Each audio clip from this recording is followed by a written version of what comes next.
नमस्कार, मैं श्यामगिरी। आप देख रहे हैं टीएफडी इंडिया न्यूज 24। टीएफडी इंडिया न्यूज 24 में आप सभी दर्शकों का स्वागत है।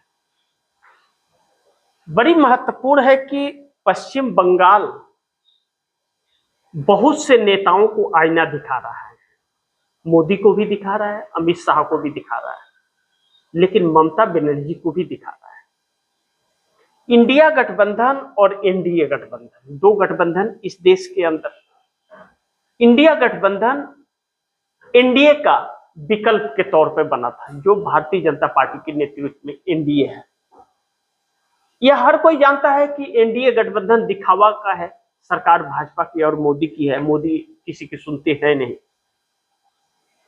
अब ऐसे में पश्चिम बंगाल चुनाव में भारतीय जनता पार्टी हर कीमत पर अपनी सत्ता काबिज करना चाह रही है। चुनाव प्रचार आखिरी दौर का भी थम गया। 29 तारीख को वोटिंग होगा, 4 मई को रिजल्ट आ जाएगा। ममता बनर्जी का दावा है कि मैं चुनाव जीत रही हूं। पहले चरण में 100 को पार कर गई हूं, दूसरे में भी 100 को पार करूंगी, यानी कि 200 के पार। फिर एक बार ममता सरकार, और दूसरी तरफ भारतीय जनता पार्टी कह रही है कि हम 200 के पार कर रहे हैं। 5 मई को भाजपा की सरकार बनने जा रही है। अब इसमें भारतीय जनता पार्टी के इंटरनल सर्वे के बावजूद कि भाजपा हार रही है, भाजपा यह दावा क्यों कर रही है और कैसे कर रही है? क्या कोई साठगांठ है भाजपा और ममता बनर्जी का, जैसा कांग्रेस आरोप लगा रही है, या फिर कुछ और? यह तो 4 मई को पता चल जाएगा। लेकिन एक अहम चीज है कि इंडिया गठबंधन से कांग्रेस अपने 99 सांसदों के साथ अलग होने जा रही है आने वाले वक्त में, और वह एकल चलो की राजनीति पर कांग्रेस काम करेगी। राहुल गांधी के साथ जेनजी का ताकत है, देश के मुद्दे हैं और हर मुद्दों पर चर्चा करते हुए नजर आते हैं। मोदी सरकार को हटाने के लिए जहां इंडिया गठबंधन के पास 234 प्लस सांसद थे और मात्र 40 सांसदों की जरूरत थी, और वह पूरे हो जाते अगर नीतीश नायडू आ जाते तो जहां मोदी सरकार को हटाने का प्रयास करना चाहिए था, वहां इंडिया गठबंधन एकजुट नहीं हो पाया। एकजुट रह करके भी एकजुट नहीं हो पाया। ऐसा मत बिल्कुल सोचिएगा कि अगर पार्लियामेंट के अंदर डिलिमिटेशन बिल के वक्त एक था इंडिया गठबंधन, तो मोदी अपने मकसद में कामयाब नहीं हो पाए। वहां एकजुटता सबने दिखाई, लेकिन मोदी सरकार को हटाने के लिए वही एकजुटता नहीं बन पा रही है। यानी कि दिखावा तो कर रही है, लेकिन एक नहीं हो रही है, आपस में टांग खींचने का कार्य करता है। तो ऐसे में जब फूट पड़ा रहता है पड़ोसी के घर में, तो तीसरा बाजी मार जाता है। उसी हाथ भाजपा कर रही है। लेकिन अब कांग्रेस ने जिस तरह से पहले भी कहा और फिर भी कह रही है कि मोदी को हटाने के लिए कोई भी 172 के बहुमत के आंकड़े को कंप्लीट कर ले, हम 100 सांसदों का समर्थन अपना बाहर से देंगे, सरकार बना लो, कोई भी प्रधानमंत्री बन जाओ। कांग्रेस को प्रधानमंत्री की कोई लालच नहीं है, लेकिन अब क्षेत्रीय दलों के साथ गठबंधन नहीं करेंगे और अकेले जनता के बीच में जाएंगे, क्योंकि क्षेत्रीय दल कांग्रेस का फायदा तो उठाती हैं अपने आप को मजबूत करने के लिए, लेकिन कांग्रेस को कमजोर कर रही है। और कांग्रेस को कमजोर करने का मतलब है कि भारतीय जनता पार्टी मजबूत हो रही है और देश को दीमक की तरह चाट रही है, लोकतंत्र, जो क्षेत्रीय दलों को, जिस लोकतंत्र से कोई मतलब नहीं है, सरोकार नहीं है। अगर होता तो ऐसा ना होता।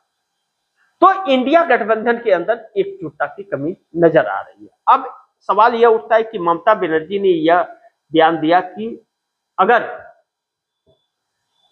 पश्चिम बंगाल ममता बनर्जी जीतने के बाद दिल्ली से मोदी शाह को की सरकार को उखाड़ फेंकेंगे, यह उन्होंने आधिकारिक तौर पर बयान दिया, तो उन्हें कांग्रेस का साथ चाहिए। और कांग्रेस नाराज चल रही है कि बंगाल में उन्हें स्पेस नहीं दिया गया। अब ऐसे में इंडिया गठबंधन के घटक दल जो है, वह जा करके ममता बनर्जी के लिए प्रचार प्रसार की। कांग्रेस भी लड़ रही थी वहां, कांग्रेस के लिए तो कोई नहीं आया। तो कांग्रेस को इस बात की भी खुंदस है और होनी भी चाहिए, क्योंकि अगर इंडिया का सब सहयोगी है सब कोई और लड़ रहा है, तो फिर या तो इंडिया के लोग दोनों जगह जाए या तो किसी के पास न जाए, लेकिन आमने सामने की लड़ाई थी। अब यहां से शुरू होता है इंडिया गठबंधन के अंदर की कांग्रेस इंडिया गठबंधन से अगर अलग होती है तो भारतीय जनता पार्टी को भारी नुकसान होता है, क्योंकि क्षेत्रीय दलों के द्वारा ही भारतीय जनता पार्टी कांग्रेस को कमजोर कर रही थी, क्योंकि वह साथ तो थे, हितैषी तो बन रहे थे, लेकिन उसकी टांग खींच दे रहे थे, कमजोर कर रहे थे। तो कांग्रेस अगर इस झंझट से निकल जाती है इंडिया गठबंधन से, तो फिर भारतीय जनता पार्टी के लिए नुकसान होगा, क्योंकि 350 सीटों पर लोकसभा के तो कांग्रेस भारतीय जनता पार्टी से सीधा आमना सामना करती है। तो 200 के करीब ही तो सीटें हैं जहां गठबंधन से चलता है, बाकी जगह पर तो कांग्रेस अकेले लड़ रही है। तो इन जगहों पर भी कांग्रेस जब अकेले लड़ेगी तो उन क्षेत्रीय दलों के लिए चिंता होगा, तो मोदी के लिए बड़ी संकट बन जाएगी भारतीय जनता पार्टी के। तब आमना सामना भाजपा और कांग्रेस का हो जाएगा, फिर उन क्षेत्रीय दलों के लिए दिक्कतें आ जाएंगी। ऐसे में आगे की चुनौतियां बहुत है और भाजपा ऐसा चाहती नहीं, लेकिन इंडिया गठबंधन से अलग होकर के कांग्रेस समझ गई कि यह भारतीय जनता पार्टी की रणनीति है और उसी पर वह दल जो है उसके लिए पर्दे के पीछे से काम कर रहे हैं। उस वक्त भी पता चला जब कांग्रेस मोदी सरकार गिराने की कोशिश कर रही थी और नीतीश नायडू से बात चल रहा था, तब भी ममता बनर्जी ने ऐसा किया था। तो वह देखना बड़ी महत्वपूर्ण होगा। दूसरा, इंडिया गठबंधन में 3 पार्टी है जो भारतीय जनता पार्टी की बी टीम के तौर पर काम कर रही है। ममता बनर्जी, अरविंद केजरीवाल और आरजेडी लालू प्रसाद यादव की पार्टी, क्योंकि एक के ऊपर लैंड फॉर जॉब का मामला और दूसरे के ऊपर शराब घोटाले का, तो कहते हैं शराब घोटाले में तो बरी हो गए, केस खारिज हो गया, लेकिन आरएसएस के ही प्रोडक्ट है अरविंद केजरीवाल। अब अरविंद केजरीवाल के साथ सांसद भी तोड़ लिए गए। ऐसे में अरविंद केजरीवाल संकट में है, तो ममता बनर्जी के साथ यह लोग जा रहे हैं। थर्ड फ्रंट बनाने की पहले भी कोशिश की गई थी और फिर एक बार कोशिश की जा रही है।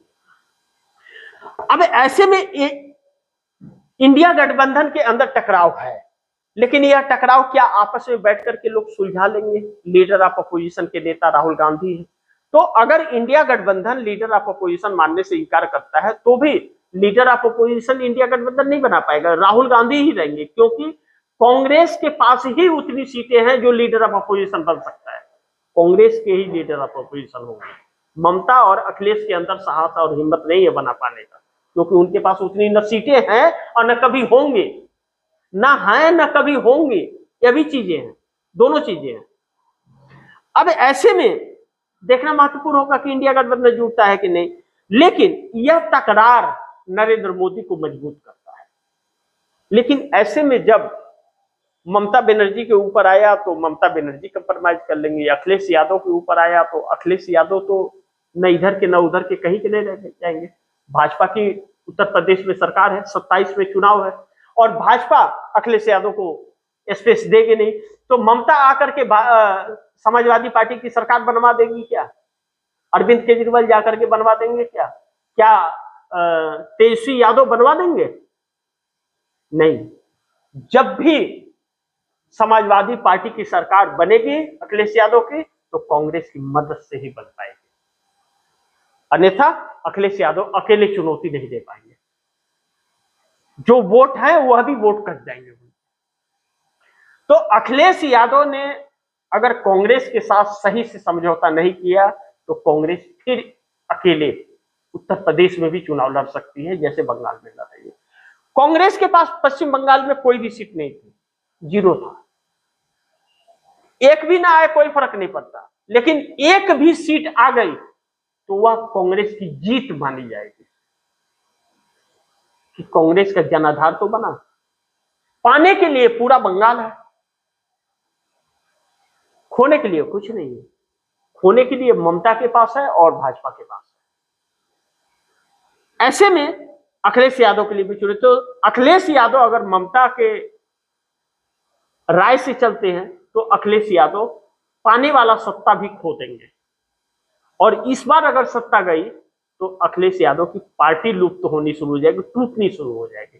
क्योंकि एक लंबा वक्त हो गया उनको सत्ता से दूर रहे हुए।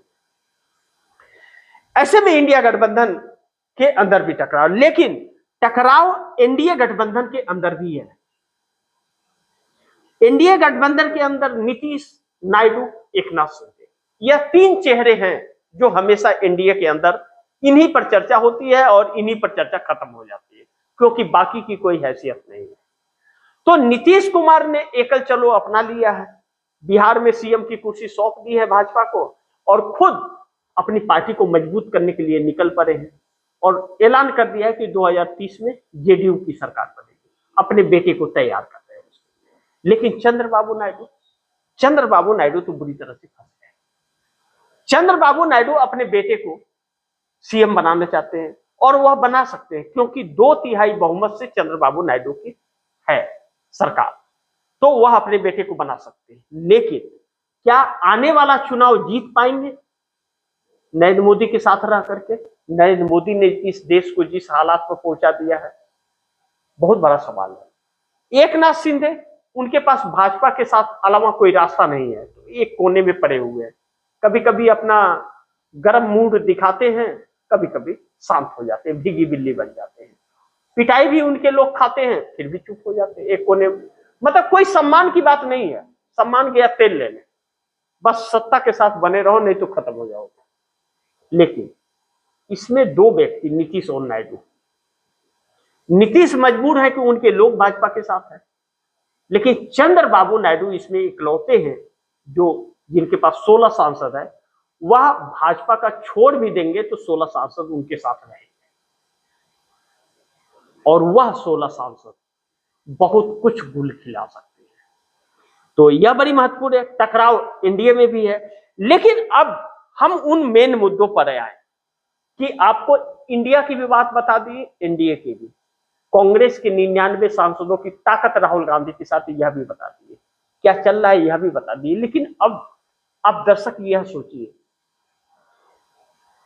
क्या इंडिया या एनडीए दोनों को मिला करके जो बातें मैंने बताई, इसमें कॉमन क्या रहा? चुनाव जीतना है और पार्टी को मजबूत करना है, यही चीजें रहा। क्या किसी ने भी बच्चों के बेरोजगारी पर कोई चर्चा की, कोई बात बोल रहा है? क्या महिलाओं के साथ जो अभद्रता हो रही है उस पर कोई कुछ बोल रहा है? क्या शिक्षा और स्वास्थ्य पर कोई गंभीर है? नहीं है। क्या अंतर्राष्ट्रीय मुद्दे, देश का सम्मान कहां जा रहा है, कोई आवाज उठा रहा है? नहीं उठा रहा है। देश की अर्थव्यवस्था चरमरा गई, कोई बोला? नहीं बोला। महंगाई बढ़ गई है, कोई बोला? नहीं बोला। और जिस तरह से लगे हुए रोजगार जा रहे हैं, किसी ने बोला? नहीं बोला। क्या बच्चों के पेपर लीक हो रहे हैं और बच्चे बेरोजगार हो रहे हैं? किसी ने बोला? नहीं बोला।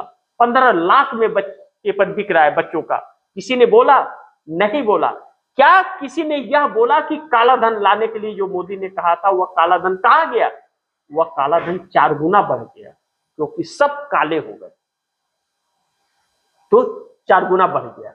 अब ऐसे में इकलौती कांग्रेस है जो मजबूती से इन सभी मुद्दों को देश के सामने रख रही है। किसी दलित या SC/ST के साथ में अगर कुछ हो जाता है तो कांग्रेस आके चुनौती करती है, भाजपा वाले केस करते हैं, फिर राहुल गांधी लड़ते हैं, अपनी सदस्यता खो देते हैं, घर खाली हो जाता है, ठन को फिर वो आके रोड पे, लेकिन भाजपा के गले की हड्डी बन गई। किसी महिला के साथ अत्याचार हुआ तो कांग्रेस आकर के खड़ी हो जाती है। रेट, किसी महंगाई बढ़ गई तो कांग्रेस आके खड़ी हो जाती है। बेरोजगारी को लेकर के खड़ी हो रही है, ट्रेड डील को लेकर के खड़ी हो रही है, विदेश नीति फेल हुई उसको लेकर के खड़ी। तो देश के मान मर्यादा सम्मान के लिए भी और देश के रोजगार के लिए भी अगर कांग्रेस खड़ी हो रही है, तो क्षेत्रीय दल किस नाम पर वोट मांग रहे हैं? किस नाम पर वोट मांग रहे हैं? यह एक बहुत अहम सवाल है जिसका जवाब नहीं मिल रहा और कोई देने को तैयार नहीं है। बस घुसपैठिए हैं, बस बंगाल असीमता की बात है, यूपी असीमता की बात है, बिहार असीमता की बात है। असीमता है तो यह तो संस्कृति है यह भारत की। हर राज्य की अपना भाषा है, हर राज्य की अपनी असीमता है और वह होनी चाहिए, यही तो खूबसूरती है। लेकिन देश का क्या, सिर्फ राज्य से देश नहीं चलेगा। केंद्र में क्या चल रहा है, केंद्र की सरकार जिसके ऊपर जिम्मेदारी है कि पूरे देश को देख लेना, वह क्या कर रही है और वह क्या बाकी के देशों से अपने संबंध बना करके रखी है।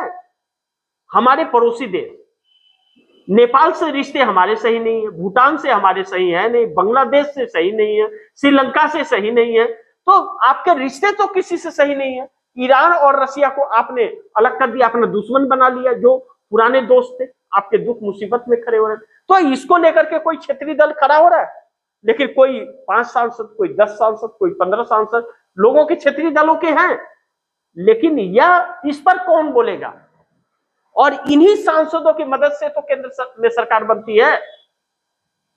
तो एनडीए एक रह सकता है, छोटी छोटी दलें एनडीए की एक होकर के एक ऐसी सरकार को सपोर्ट कर रही है जो पूरे देश को लूट रहा है, यह कर सकता है। लेकिन वह एक साथ नहीं हो सकते जो इस देश की जनता 63% जनता जिन्हें वोट देती है विपक्ष को कि तुम एक होकर के इसे हटाओ, यहां पर क्षेत्रीय दल बाधा बन जाते हैं। ऐसे में कांग्रेस ने एकल चलो की राजनीति अपनाई है, अपने 99 सांसदों के साथ अपनी ताकत नरेंद्र मोदी को चुनौती देने का कार्य कर रही है। और यही आने वाले वक्त में पता चलेगा कि जो ममता बनर्जी ने बोला कि सरकार को उखाड़ फेंकेंगे, फेंक पाती है या नहीं, या फिर शांत हो जाती है, भूल जाएंगे। लोग पूछेंगे क्या हुआ तेरा वादा, वो बोलेंगे बंगाल मिल गया, बस हो गया काम, मोदी ठीक भालो छे। तो यह चुनौतियां इस देश को समझना पड़ेगा कि कौन नेता उनके लिए काम कर रहा है, कौन नेता इस देश के लिए काम कर रहा है, कौन नेता उन वोटरों के लिए काम कर रहा है जो वोटर उन्हें वोट दे रहे हैं। यहां सब एक मुंगेरी लाल के हसीन सपने दिखाए जा रहे हैं जो इस देश को दीमक की तरह काट रहे हैं। पूरी तरह से आरएसएस कब्जा कर चुका है देश पर और मोदी साहब इस पर कब्जा कर चुके हैं और अब गुलाम बनाने की साजिश है जिसमें हर कोई साथ खड़ा होता हुआ नजर आ रहा है। कांग्रेस अलग थलग पड़ रही है क्योंकि उसका साथ उन्हीं के लोग नहीं दे रहे, जो इंडिया गठबंधन के घटक दल वही नहीं चाहते कि मोदी हटे सत्ता से, अन्यथा कब की सरकार गिर गई होती। देखते हैं आगे क्या होता है, जो भी होगा खबरें आप दर्शकों तक लाता रहूंगा। आप दर्शकों की क्या राय है, क्या सुझाव कमेंट बॉक्स में जरूर दीजिएगा। इस खबर को ज्यादा से ज्यादा शेयर कीजिएगा, अपने दोस्तों को भी कहिएगा आगे शेयर करें। और आपने टीवी इंडिया न्यूज 24 को सब्सक्राइब नहीं किया, सब्सक्राइब कर लीजिए, अपने दोस्तों को भी कहिएगा सब्सक्राइब करें। मिलते हैं अगली खबर के साथ, तब तक के लिए नमस्कार।